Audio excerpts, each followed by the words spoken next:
بسم اللہ الرحمن الرحیم۔ محترم دوستو، السلام علیکم ورحمۃ اللہ وبرکاتہ۔ پیارے دوستو، امید کرتا ہوں اللہ تعالیٰ کے فضل و کرم سے آپ خیریت سے ہوں گے اور ہنسی خوشی زندگی گزار رہے ہوں گے۔ ہماری بھی یہی دعا ہے کہ اللہ تعالیٰ آپ کو ہمیشہ خوش و خرم رکھے اور صحت مند زندگی عطا فرمائے۔ دوستو، آج میں جو وظیفہ آپ کے لیے پیش کر رہا ہوں، یہ کسی بھی مقدمے میں کامیابی حاصل کرنے کے لیے ہے۔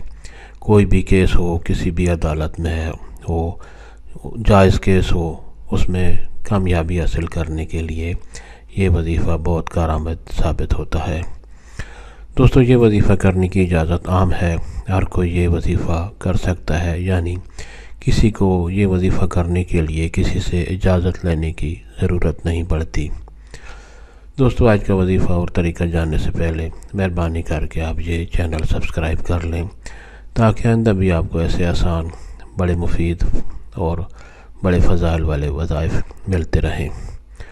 دوستو، آج کا وظیفہ اور طریقہ یہ ہے کہ اگر کسی بھی شخص پر کوئی مقدمہ ہو یا کسی شخص نے کسی پر کوئی مقدمہ کیا ہو اور وہ اس کا حق جائز ہو، یعنی ناجائز کسی پر زیادتی نہ کرنے کا ارادہ ہو، تو وہ ہر نماز کے بعد یہ وظیفہ کرے تو انشاءاللہ اس کیس میں، اس مقدمے میں وہ بری ہوگا اور اس کو کامیابی حاصل ہوگی۔ دوستو، وظیفہ اور طریقہ یہ ہے کہ ہر نماز کے بعد، دوستو یہ بھی بتاتا چلوں کہ کسی بھی وظیفہ کی کامیابی کے لیے نماز کی پابندی لازمی ہے، اور یہ وظیفہ جو ہے ہر نماز کے بعد اول و آخر درود شریف پڑھ کر 100 مرتبہ اللہ تعالیٰ کا یہ اسم گرامی المتعالی، سکرین پر آپ کے سامنے نظر آ رہا ہے، المتعالی آپ نے 100 مرتبہ پڑھنا ہے۔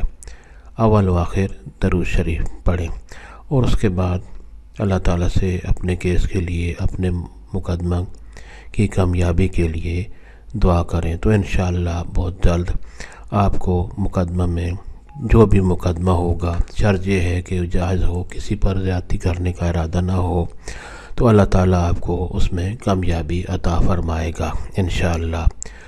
دوستو، ثواب کی نیت سے یہ وظیفہ اور دوستوں سے بھی شیئر کریں، اور اگر آپ کو یہ وظیفہ پسند آیا ہو تو نیچے لائک پر بھی کلک کریں تاکہ ہماری بھی حوصلہ افزائی ہو۔ اللہ تعالیٰ آپ کو ہمیشہ خوش و خرم رکھے اور صحت مند زندگی عطا فرمائے، آمین۔